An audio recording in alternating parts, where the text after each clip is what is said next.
Mon fiancé a triché et a dit que je ne trouverai jamais quelqu'un comme elle. 1 an plus tard, je sors avec un mannequin qui a le béguin pour moi depuis le lycée. Alors en parcourant Reddit l'autre jour, je suis tombée sur ce post sur un gars dont la petite amie le trompait et s'en fichait.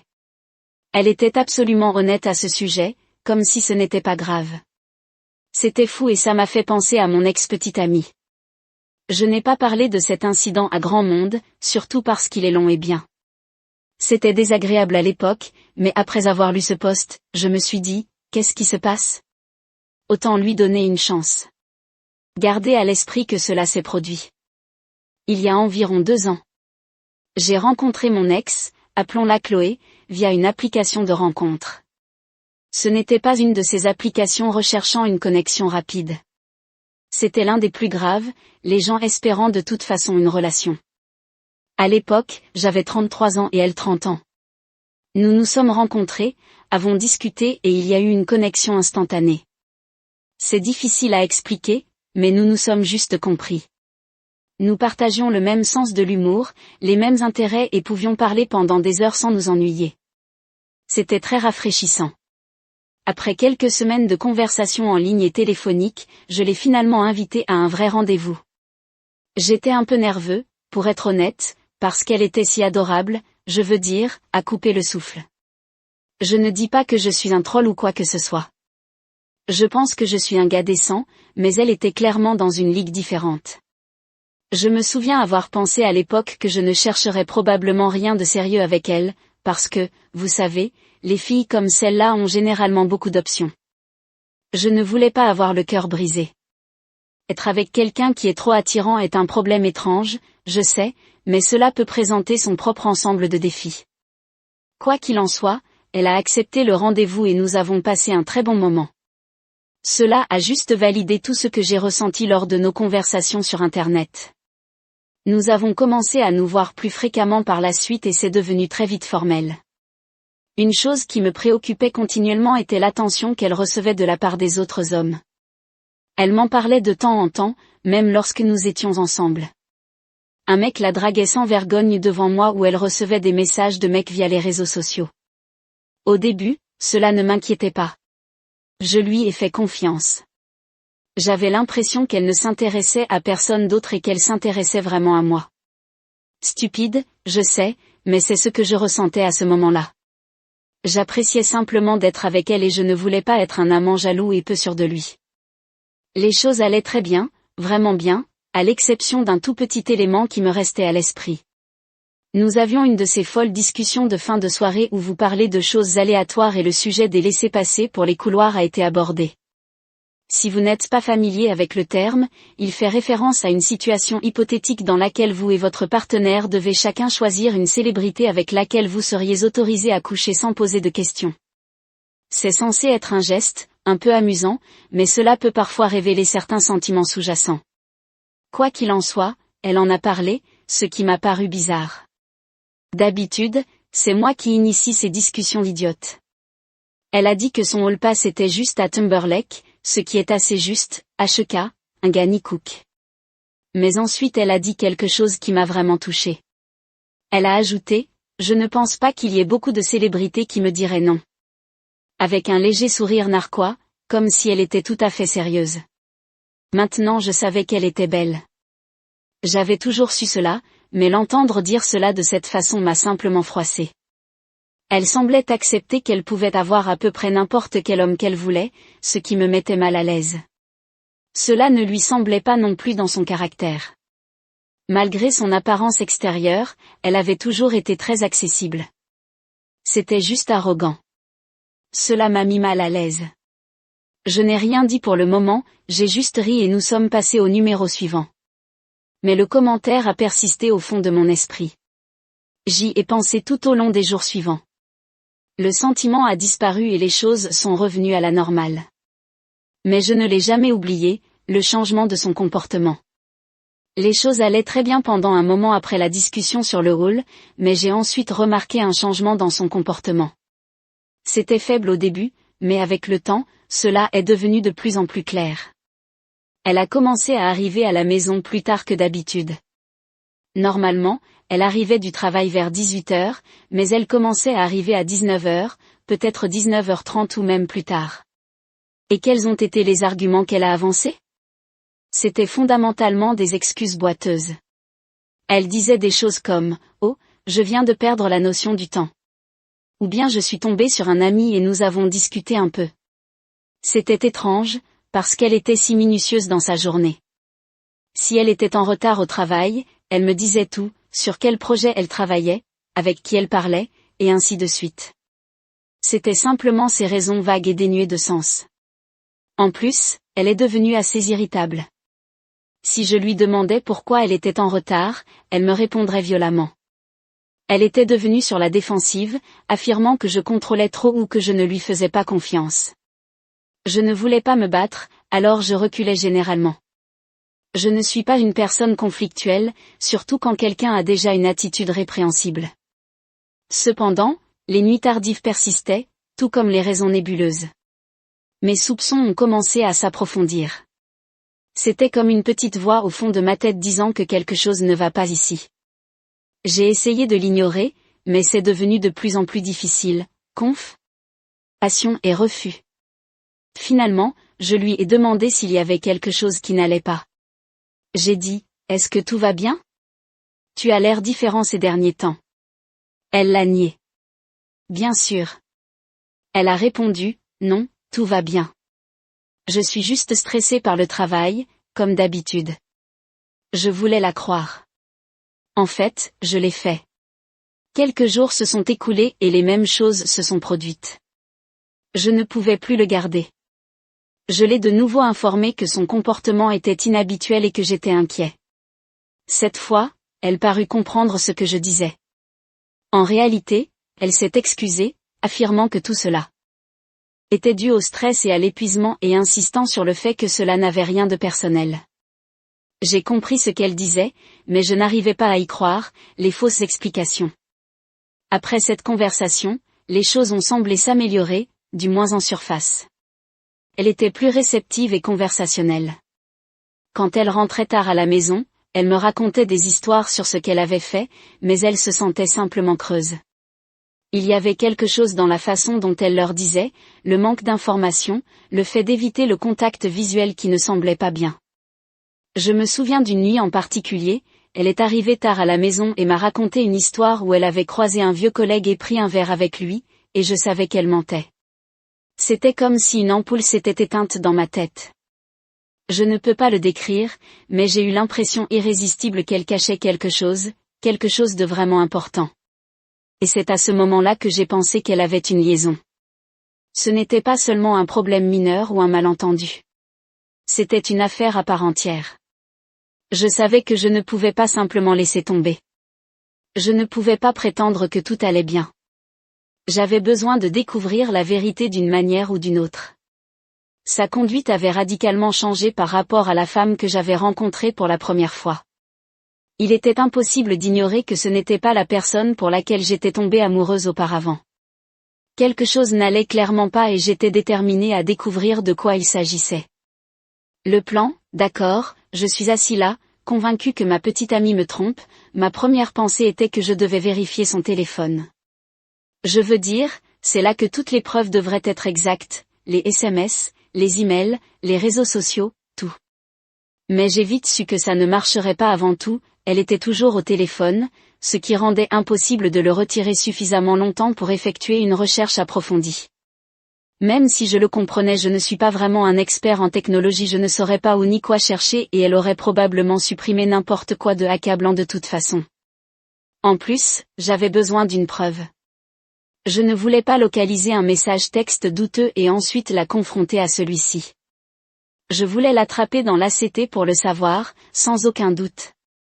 Alors j'ai décidé de prendre une voie différente. Engager un détective privé.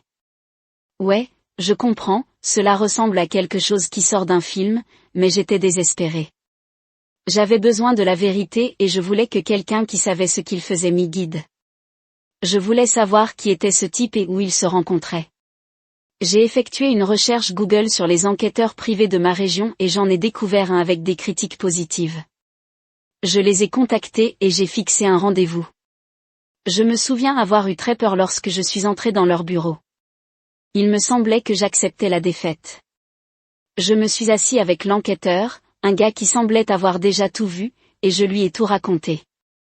J'ai raconté tout l'événement, de la conversation dans le couloir aux soirées tardives et aux explications boiteuses. Cela a pris du temps, mais il a simplement écouté calmement et a hoché la tête. Il ne m'a pas jugé, il ne m'a pas fait me sentir stupide, il m'a simplement écouté. Puis il a déclaré qu'il avait déjà vu ce genre de choses une centaine de fois auparavant. Il a préféré faire de la surveillance pendant 2 semaines car ses nuits tardives étaient variables mais cela serait quelque peu coûteux. Nous nous sommes finalement mis d'accord sur 10 jours. Je lui ai donné toutes ses coordonnées, y compris son numéro de téléphone, son adresse email et l'endroit où elle travaillait. Avant mon départ, il m'a dit de ne pas le contacter avant la fin des 10 jours, sauf en cas d'urgence. Ce sera difficile, m'a-t-il dit, mais tu dois me laisser faire mon travail. J'ai accepté. Je savais que ce serait un tourment, mais je devais le croire. Les 10 jours les plus longs de ma vie, ces 10 jours ont été parmi les plus longs de ma vie. C'était horrible de savoir que cet enquêteur suivait mon fiancé et pouvait découvrir la preuve que cela confirmait mes inquiétudes les plus sombres. Je me sentais impuissant, attendant, me demandant et pensant à toutes sortes de possibilités. Il était difficile de se concentrer sur autre chose. Le travail était un cauchemar. Je ne pouvais pas dormir, je mangeais à peine. Et le pire, tout au long des 10 jours, elle est régulièrement arrivée tard à la maison. 3 fois, elle est arrivée à la maison après 21 heures en utilisant les mêmes justifications fatiguées et pathétiques. Oh, j'avais des projets de dernière minute avec des amis. La circulation était épouvantable. Elle n'en avait aucune idée. Chaque fois qu'elle disait ces choses, cela confirmait encore davantage mes soupçons selon lesquels elle mentait. Chaque fois qu'elle était en retard, je pensais, ok, ça y est. C'est à ce moment-là que l'enquêteur va l'attraper. Cela lui offrait simplement plus de possibilités d'obtenir les preuves dont j'avais besoin. La vérité éclate. Finalement, le délai de 10 jours a pris fin. L'enquêteur m'a téléphoné précisément à l'heure. Il n'a pas dit grand-chose au téléphone, il a juste dit qu'il avait les informations dont j'avais besoin et m'a demandé si nous pouvions nous rencontrer en personne. J'ai répondu oui, absolument. C'était quelque chose que j'avais besoin d'entendre face à face. Je ne supportais pas d'entendre ce genre de nouvelles au téléphone. J'attendais ce qui semblait être une éternité et j'avais besoin de voir son expression pour être sûr que ce qu'il me disait était vrai. J'ai conduit jusqu'à son bureau, les mains tremblantes sur le volant. Je me sentais mal au ventre. Quand je suis entré, il était assis avec une enveloppe en papier cartonné sur le bureau devant lui. Il m'a fait signe de m'asseoir. Puis il m'a demandé si je voulais qu'il explique simplement ce qu'il avait découvert ou si je voulais examiner moi-même le contenu du paquet. J'ai dit que je voulais d'abord l'entendre de sa bouche. Je pensais que cela adoucirait un peu le choc dans mon cerveau.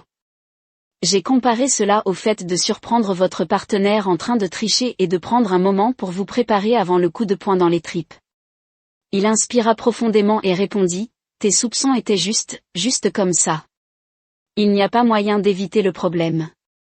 Il n'y a pas de sucre enrobé. » Il m'a informé qu'il l'avait suivie 3 fois dans un immeuble. Elle est entrée seule et est repartie environ 2 heures plus tard, toujours avec le même homme. Il avait obtenu le numéro d'appartement et l'indiv? Nom de l'utilisateur, Cody. Évidemment. Je change le nom. Pour être honnête, ma première pensée était que je voulais trouver cette personne Cody et disons simplement que je ne pensais pas paisiblement. Mais ensuite j'ai réalisé que ce n'était pas le sujet. Le fait était que ma petite amie, la dame que j'adorais, m'avait trompé. C'est sur cela que je devais me concentrer. L'enquêteur fit glisser l'enveloppe sur le bureau. Je l'ai ouvert et ils étaient là, des photos d'elle et de ce type Cody devant l'immeuble, s'embrassant, se tenant la main, s'embrassant, devant sa voiture. Tout était là, en noir sur blanc, preuve incontestable. J'ai presque perdu la tête. J'ai failli m'effondrer dans son bureau. C'était une chose de soupçonner quelque chose, d'avoir un instinct, mais le voir de mes propres yeux était une expérience très différente. Les preuves visuelles étaient très accablantes. J'ai réussi à retenir mes larmes, même si c'était difficile. Ce n'était pas seulement une affaire. C'était la prise de conscience que ma vie entière, l'avenir que j'avais prévu avec elle, tombait devant moi. L'affrontement. Je ne savais pas trop quoi faire ensuite, mais je savais que je devais aller au fond des choses. J'étais sur le point de la confronter. Quand je suis arrivée à la maison, je lui ai demandé de s'asseoir. Je n'ai pas crié, je n'ai pas créé de scène. J'ai dit doucement, nous devons parler. Elle était consciente que quelque chose n'allait pas, elle l'a vu sur mon visage. Elle s'est assise et j'ai simplement tout exposé. Je lui ai informé que j'étais au courant de l'affaire. Je lui ai dit que j'avais engagé un détective privé. Je lui ai dit que j'avais une preuve. Sa première émotion fut le choc. Elle m'a simplement regardé, la bouche légèrement grande ouverte. Puis elle essaya de se calmer, de faire comme si de rien n'était. Mais je ne l'aurais pas. Je lui ai raconté ce que l'enquêteur m'avait dit à propos du bâtiment résidentiel, de Cody, de tout, et elle est simplement restée là, silencieuse. Elle ne l'a pas réfuté, elle ne s'est pas excusée, elle n'a même pas tenté de s'expliquer. Elle est juste restée assise là à écouter. Plus je parlais, plus je devenais en colère. Son silence était exaspérant. Elle ne semblait pas s'en soucier ou être désolée pour ce qu'elle avait fait. Finalement, je n'en pouvais plus. Je lui ai dit que je voulais rompre. J'ai répondu, je ne peux plus faire ça. Je ne peux pas continuer à jouer cette chanson et à danser. J'ai fini. Et puis elle a fait quelque chose de très inattendu. Elle a ri. Elle s'est approchée, comme pour m'effrayer, et a commencé ce monologue complet. Tu veux me quitter? Elle a demandé. Est-ce que vous plaisantez? Et alors? J'avais un peu d'excitation à côté. C'était juste physique. Ça ne voulait rien dire. Je suis un tricheur, c'est vrai, mais où penses-tu que tu vas aller à partir d'ici? Penses-tu que tu auras à nouveau quelqu'un comme moi? N'est-il pas devenu clair pour toi au fil des années que je n'étais pas dans ta ligue? C'était une fois. C'est pour ça que tu veux détruire nos vies? Elle parlait beaucoup plus dans cette veine, essayant essentiellement de me faire sentir chanceux de pouvoir simplement être reconnaissant d'être avec elle, même si elle trichait. Peux-tu le croire? J'étais abasourdie. Je savais qu'elle était arrogante. Je savais qu'elle avait une bonne opinion d'elle-même. Cependant, c'était un tout nouveau niveau. Ce n'étaient pas des excuses sincères. Ce n'était pas la réaction de quelqu'un qui avait été attrapé et qui voulait se faire pardonner. C'était la réponse de quelqu'un qui s'en foutait, de quelqu'un qui avait une véritable attitude, une véritable mentalité de crash. Il semblait que son scénario idéal était que j'accepte simplement qu'elle était trop bien pour moi, qu'elle ferait ce qu'elle voulait et que je devrais me contenter de faire le voyage. Elle croyait honnêtement que je n'aurais pas le courage de partir. C'est dire à quel point elle était fière d'elle-même. Ses commentaires m'ont frappé comme une tonne de briques. Je m'étais déjà senti blessée et indignée auparavant, mais là, c'était différent. C'était de la pure fureur. Je n'avais jamais rien ressenti de pareil. Je me suis levée, je l'ai regardée directement dans les yeux et je lui ai dit à quel point je la détestais. Je ne me souviens pas des mots précis, mais ils allaient dans ce sens. Et puis je suis sortie. Je n'ai pas apporté de sac, je n'ai pas dit au revoir, j'ai simplement franchi la porte. Je ne pouvais pas supporter d'être dans la même pièce qu'elle pendant encore une seconde. Je me suis sentie complètement trahie. C'était fini après. J'ai fini par passer la nuit dans un motel bon marché. Je ne pouvais pas rentrer à la maison, pas encore. J'avais juste besoin d'être seule et de contempler tout ce qui s'était passé. J'étais allongée là dans ce lit inconfortable, regardant le plafond, répétant sans cesse la confrontation dans mon esprit. Je ne pouvais pas croire la façon dont elle avait réagi. C'était tout simplement incroyable. Le lendemain, je suis retournée à la maison pour récupérer certaines de mes affaires. Je pensais qu'elle serait au travail, mais elle était présente. J'allais simplement revenir vers elle. Elle croyait définitivement que je mentais, que je n'accepterais pas de partir. Mais quelques jours plus tard, je suis retournée à la maison avec une amie pour récupérer le reste de mes biens et elle a été choquée. Elle ne pouvait pas croire que j'étais sérieux. Je crois que c'est à ce moment-là qu'elle a réalisé que c'était vraiment fini. L'un de ses derniers textes m'a été lu, j'espère que tu sais que tu ne retrouveras plus jamais quelqu'un comme moi. Sérieusement, je l'ai bloqué après ça. Je n'en pouvais plus. C'était tout simplement trop bougé. Ok, allons un peu plus loin. Toute la rupture avec Chloé a été un désastre et il m'a fallu un peu de temps pour me repérer. Mais la vie continue bien. Quelques mois plus tard, j'ai eu mes retrouvailles de 15 ans de lycée. Je n'étais pas sûre de vouloir y aller, mais plusieurs de mes amis m'ont persuadée. Ça a fini par être un bon moment. C'était agréable de voir tous les vieux visages et de rencontrer des gens que je n'avais pas vus depuis des années. Juste une ambiance vraiment optimiste et agréable. Et puis il y avait Véronica. Véronica a assisté à mon cours de lycée. C'était une grande fille d'une beauté époustouflante. Nous étions cordiaux et prenions quelques cours ensemble, mais nous n'étions pas particulièrement proches. Elle faisait partie de ces filles qui étaient naturellement cool. Vous savez, après le lycée, elle est devenue mannequin, et elle a plutôt réussi. Je l'avais vue dans certains magazines et publicités sur Internet. Si vous aimez la mode, vous reconnaîtrez peut-être son nom. Je ne lui avais pas parlé depuis au moins 7 ans, peut-être plus. Je suis à La Réunion et je passe un bon moment quand j'ai réalisé que Véronica n'était pas présente, cependant, sa meilleure amie du lycée l'était. Ils étaient toujours très proches, ce que j'ai trouvé fantastique. Cela démontrait que Véronica n'avait pas beaucoup changé, malgré son succès. Je suis allée voir son amie juste pour lui dire bonjour et me rattraper. Nous parlions et elle a gardé un large sourire tout le temps. Quand j'ai nommé Véronica, son sourire s'est encore élargi. Elle fit une grimace et continua, « Je sais qu'elle va me tuer pour t'avoir dit ça, mais tu sais qu'elle a toujours eu le béguin pour toi. » J'ai juste ri. Je veux dire, allez, Véronica, une mannequin à succès, a le béguin pour moi. Cela paraissait tout à fait ridicule. Même au lycée, nous ne courions pas dans les mêmes cercles. Nous étions sympathiques, mais pas plus. Il n'y avait aucun moyen de devenir mannequin maintenant. Il n'y a aucune chance.